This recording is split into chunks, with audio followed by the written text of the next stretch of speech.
particularly to the subaltern, so to speak, and subaltern epistemically speaking, ontologically speaking.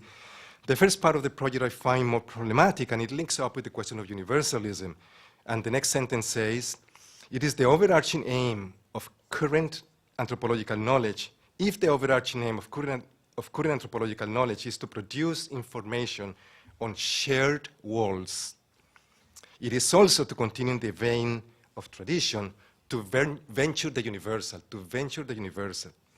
So even if they do define universalism in a careful way, and they talk about a universalist horizon, so universalism is a horizon, it's not a hard universal truth that they are talking about. They talk about a renewed universalism in that sense.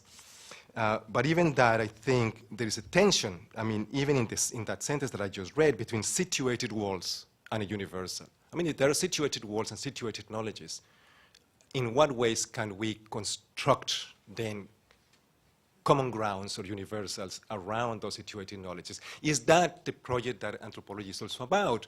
Or maybe for this particular historical conjuncture, would it be interesting to sort of bracket that assumption, that we need the unity, and we need the universal, and we need the general knowledge? And the last sentence says, producing general knowledge, again from the Manifesto, producing general knowledge on forms of life can only benefit the individual and communities involved in constructing and circulating diverse knowledge. Again, the tension, producing general knowledge and diverse knowledges. So that tension and even if they talk about knowledge is producing co-presence, and it refers to a shared world, I find that there is a sort of like longing for this shared humanity still, that if you really push these debates about ontological multiplicity, for instance, and relationality, then you have to sort of question in a different way. And with two things, I was been reading Ashish Nandi lately, and he's a really wonderful, Indian thinker, political psychologist. And he was saying something in a piece, I think it's called Evaluating Utopias. He was saying something like,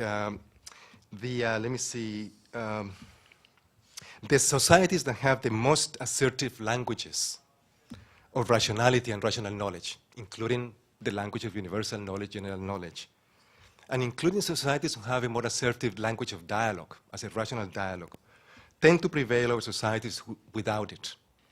So even claiming universal knowledge then, claiming general knowledge, is part of an ontology or an epistemology of that society that needs to claim